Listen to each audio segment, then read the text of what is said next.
teman-teman. Saya Elver Nabur, S1 Teknik Informatika. Nah, izin teman-teman, saya membuat satu video di mana di sini saya diberi tugas tentang pengolahan data besar ya. Di sini tentang analisis sentimen analisis tools dari Python. Nah, dari Python ini ada beberapa tools, teman-teman, seperti NLTK, Specie, TensorFlow, dan lain-lain. Nah, bisa juga kita cek di Monkeylearn. Nah, di Monkeylearn ini ada kayak apa? 6 tools. Bisa kita baca nanti di sini ya, teman-teman.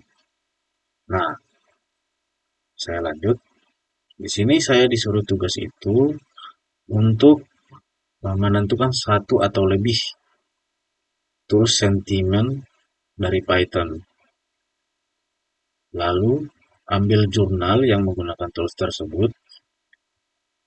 Lalu saya akan mempresentasikan penelitian itu dengan menggunakan tools yang akan saya tentukan di antara 6 tadi dalam bentuk video. Di sini saya akan merekam tools yang saya ambil ya, teman-teman. Di sini saya sebelumnya sudah menggunakan PowerPoint untuk agar saya bisa dapat menjelaskan lebih baik lagi gitu. Pertama, di sini saya yang tadi saya sudah jelaskan ya, eh, menentukan salah satu atau lebih untuk toolsnya.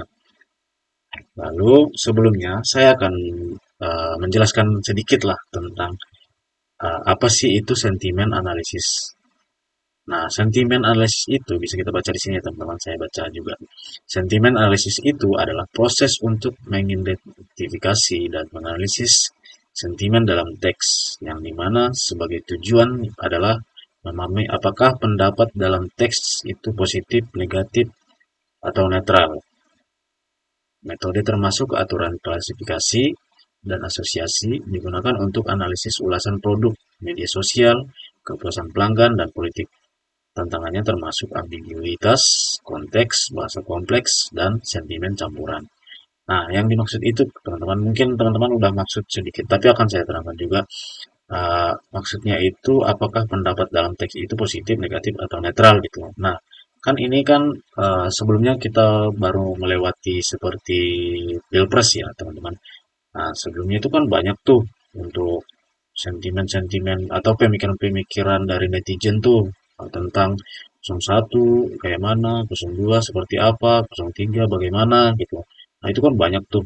Nah, di sini eh, fungsi dari sentimen analisis ini mengambil semua data. Contoh kita bisa mengambil di website, dari Twitter atau semacamnya lah.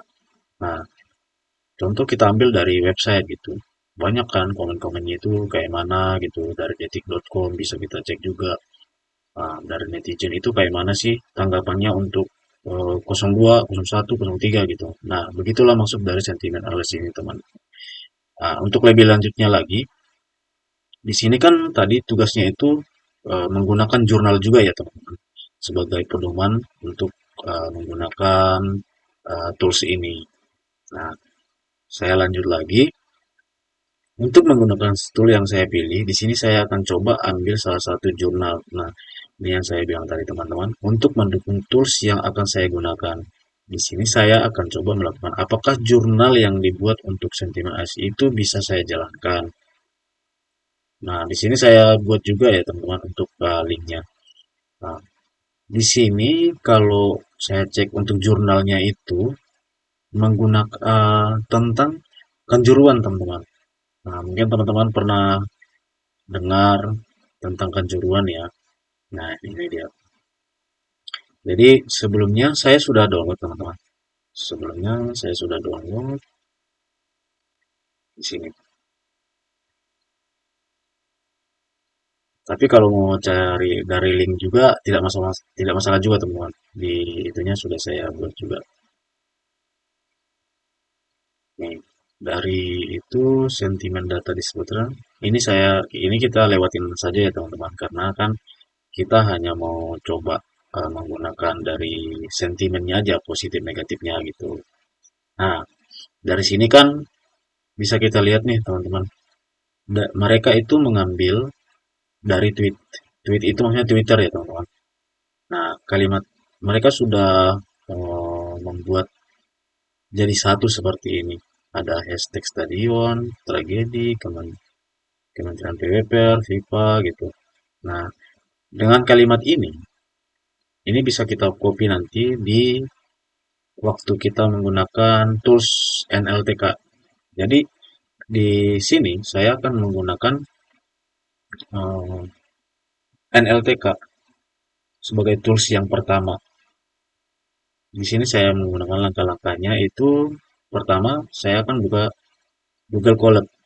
Ya, Google Colab itu seperti visual code juga bisa di uh, Anaconda juga bisa, tapi akan lebih enak itu menggunakan Google Colab. Kita meminjam punya Google lah gitu, nggak usah harus install aplikasi gitu teman-teman. Lalu kita masuk ke tools yang sudah kita tentuin. Nah, jadi di sini saya sudah menentukan tools apa aja sih yang saya gunakan gitu. Yang pertama itu NLTK, TensorFlow, sama tools Spacey gitu teman-teman. Nah, di sini saya akan menggunakan tools yang pertama itu NLTK. Seperti yang sudah saya bilang, saya akan take care yang pertama, yang dimana fungsi dari setiap tools yang akan saya pakai seperti NLTK itu atau Natural Language Toolkit adalah sebuah platform berbasis Python yang dikembangkan untuk memproses data teks atau yang gampang kita mengerti. NLTK fungsinya itu untuk memecah satu baris atau paragraf menjadi beberapa kalimat yang dipisah-pisah. Contohnya seperti gambar ini. Nah, berikut ini teman-teman. Nah, jadi di sini kan saya menggunakan tadi kan aku bilang aku akan menggunakan tools NLTK ya. Nah, di tools NLTK ini seperti yang udah dibilang bahwa fungsinya itu untuk memecah satu baris atau paragraf menjadi beberapa kalimat. Jadi di sini saya langsung masuk ke Google Colab-nya aja ya teman-teman. Di sini. Nah, ya mohon maaf sebelumnya teman-teman, saya nggak akan mengetik ulang lagi karena ini sudah saya kerjakan itu di jauh-jauh hari. Karena untuk mencari ini lumayan lama juga teman-teman, karena namanya juga pemula ya teman-teman, kita saling belajar aja lah gitu. Nah, di website ini banyak sebenarnya teman-teman. Nah, tadi seperti yang saya bilang, NLTK itu kan satu paragraf, satu paragraf seperti di jurnal nih. Ini kan udah satu paragraf ya. Nah, ini satu paragraf. Nah, dalam jurnal ini satu paragraf itu saya buat di codingan tweet sama dengan titik dua. Nah, paragrafnya itu saya copy di sini teman-teman. Jangan lupa untuk belakang itu harus pakai titik dua juga ya teman-teman. Setelah saya import, saya masukin paragrafnya, lalu saya print, maka hasilnya itu seperti ini. Ini inputnya, ini outputnya. Tadi saya sudah bilang NLTK itu untuk memecah satu paragraf. Jadi ini hasilnya teman-teman. Words, PUPR, Ministry will improve. Nah, ini kan D, B, PUPR, Ministry. Nah, ini teman-teman. Jadi dia jadi satu kalimat gitu. Sudah dipisah-pisah semuanya. Inilah fungsi dari NLTK itu. Lalu kita import lagi. Import menjadi berapa kali sih eh, kalimat yang sama itu muncul dalam satu paragraf itu, berapa kali sih gambar yang sama keluar di paragraf itu, gitu. Seperti ini teman-teman, bisa kita lihat nih. Kayak hashtag itu ada 6 kali, D itu ada 2 kali, HTTPS ada 2 kali, dan seterusnya teman-teman. Gini, jadi dia bisa memisah gitu, memisah kalimat-kalimatnya dan bisa menyebut berapa kali hashtag ini keluar dalam satu paragraf itu gitu teman. Inilah NLTK fungsinya ya. Nah, setelah itu balik kita ke PPT. Setelah saya pakai NLTK, tools NLTK itu, lalu saya menggunakan TensorFlow. Di sini akan memunculkan seperti diagram, yang dimana setiap kata yang ada di kalimat muncul berapa kali di TensorFlow akan memperlihatkan diagramnya. Seperti contoh ini kawan-kawan. Ini saya masuk lagi ke codingnya. Kan di NLTK itu dia hanya bentuk tulisan doang ya teman-teman, tulisan dan angka gitu. Nah, kalau TensorFlow itu dia lebih gampang kita melihatnya dengan menggunakan diagram nih. Dari hashtag dia keluar 6 kali. Secara kan di NLTK ini tadi udah bener ya, hashtag 6 kali keluar, dia 2 kali. Nah, untuk lebih rapi lagi, TensorFlow bisa lebih menampilkan lebih rapi gitu dalam bentuk diagram gitu teman-teman. Nah, setelah itu, setelah TensorFlow, saya coba di tools Specie. Untuk tools Specie ini hampir sama juga dengan NLTK, hanya saja yang membedakan itu spesi ini lebih mengambil kata perimbuhan atau biasa kita tahu dengan seperti dipelajari bahasa Indonesia yang dimana ada SPOK pada kalimat atau paragraf yang dimana SPOK itu meliputi subjek, predikat, objek, dan keterangan. Nah, di sini spesi mengambil atau memilah kalimat-kalimat yang sudah dihasilkan dari output NLTK. Nah, berikut hasilnya teman-teman. Nah, mungkin ke codingnya langsung. Berikut ya. Di sini saya sudah import string from specie.like.id. .id ini versinya bahasa Indonesia ya teman-teman. Kalau bahasa Inggris dia .eng atau mungkin yang lainnya apa gitu. Tidak terlalu hafal juga teman-teman. Ini saya menggunakan uh, .id. Ini Indonesia teman-teman. Nah, untuk bawah-bawahan ini bisa ini rumus teman-teman ya. Ini bisa ada banyak kok di website, bisa kita cek satu-satu nanti. Nah, sudah saya bilang tadi, ini hampir sama dengan NLTK ya, yang dimana memecah satu paragraf. Nah, ini tapi dari spesi ini dia lebih memperbaiki lagi, lebih merapikan, gitu. Mengambil kata-kata yang eh, enggak semuanya diambil gitu, kayak hashtag, kayak HTTPS itu kayaknya udah dihapus deh. Ya, misalnya deh. Maksudnya seperti hashtag, terus titik dua itu juga dihapus. Sebenarnya yang nggak terlalu penting-penting kayak kalimat-kalimat yang penting saja yang diambil yang beribuan gitu. Ya teman-teman, sorry kalau ada kesalahan. Nah, ini hasilnya teman-teman. Ini hasilnya. Ini sebelumnya saya sudah running. Oh iya teman-teman, sama satu lagi nih saya ngasih tahu. Mungkin teman-teman yang masih eh, belum begitu paham tentang Google Colab ini kan kita menggunakan eh, punya Google ya. Jadi ada kalanya nanti kalau kita nggak menggunakan ini gitu, kita entah istirahat kemana kita biarin seperti ini, nanti dia akan ada muncul sendirinya kayak sambungan kembali gitu. Nah itu kita sambungan kembali, tapi jangan lupa ya, kan ini misalnya kita udah nyampe di sini nih, kita harus running itu mulai dari awal lagi ya, dari awal gini, dari awal. Kenapa?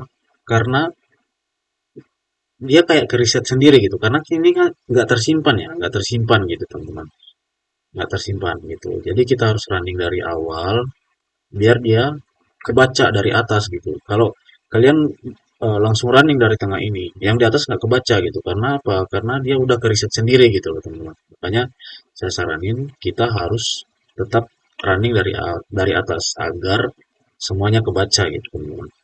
Apa yang pertama kita lakuin di atas gitu. Nah, ini kita running ya. Mohon maaf, sebelumnya kan di sini tadi ya. Nah, dari spesi. Di sini sudah jelas sudah diperbaiki gitu teman-teman. Nah, kita balik ke PowerPoint-nya. Setelah saya menggunakan spesi, di sini kan dari tugasnya saya sudah menggunakan semuanya yang diminta ya, satu atau lebih gitu. Sini saya sudah menggunakan beberapa tools yang kita pilih. Sekarang Kita lanjut untuk melakukan pengetesan dengan text block. Nah, di sini, ini mana fungsi dari text block ini untuk memastikan atau dasar natural language things seperti teknisasi, klasifikasi, pelabelan, terjemahan, sentimen, analisis, dan lain-lain. Nah, di sini kita gunakan text block untuk memastikan apakah sentimen dari tweet yang ada di jurnal yang sudah kita coding, apakah menghasilkan sentimen yang positif, netral, atau negatif. Nah, maksudnya itu, teman-teman, yang mau dijelas lagi. Jadi kan, ini kan kita sudah coding nih, mulai dari NLTK, TensorFlow, Spacey, gitu kan. Nah, kan ini kan masih hanya kayak penjelasan tentang toolsnya saja ya. Apa sih keluarannya, outputnya apa sih gitu. Nah, untuk melanjutkan ini, saya menggunakan pip install text block yang tadi yang dibilang fungsi text block itu, yang dimana untuk uh, memastikan bahwa jurnal ini yang hasil dari sini itu benar nggak sih dengan Twitter ini, tulisan ini bahwa sentimen dari netizen positif gitu. Karena apa? Sini kan ditulis mereka Kementerian PUPR bahkan memperbaiki keamanan bangunan stadion agar lebih nyaman. Bisa kita baca nih, udah dikasih mereka juga linknya gitu kan. Nah, kalau ada seperti ini muncul dibatal aja ya teman-teman. Nah, kan inilah fungsinya text block tadi. Saya mau mencoba benar nggak sih kalau punya saya itu codingan saya yang di atas itu hasilnya bakal positif gitu.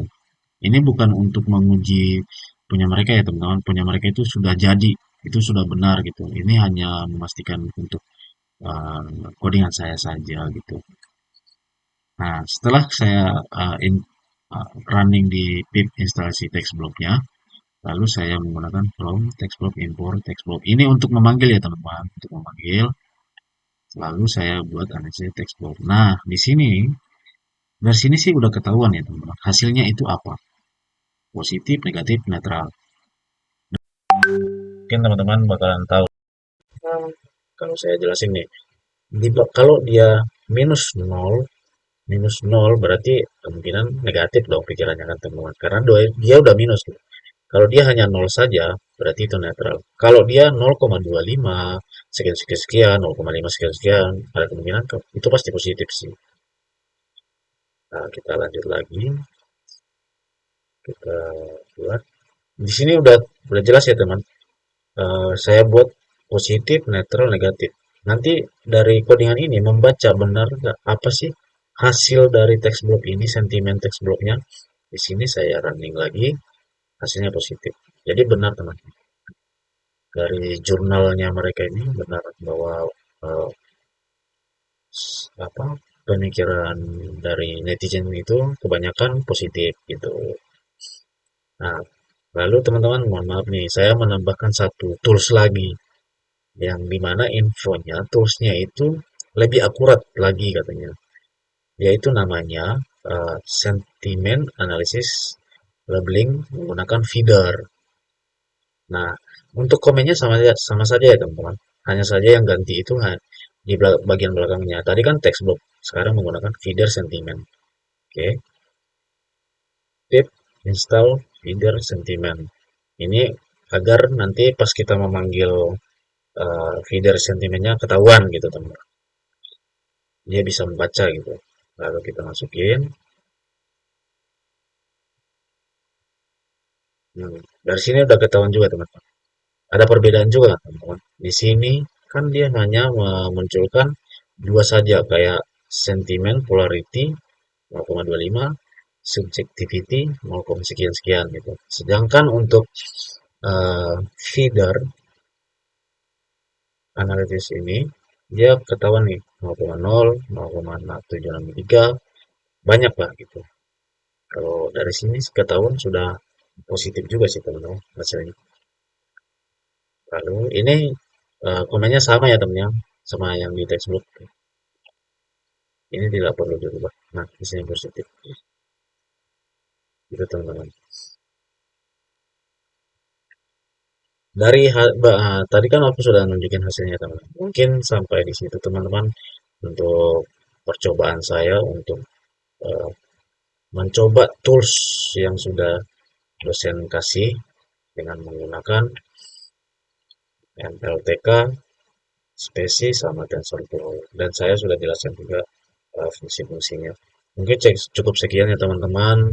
Kalau ada kurang dalam penyampaian saya minta maaf duluan.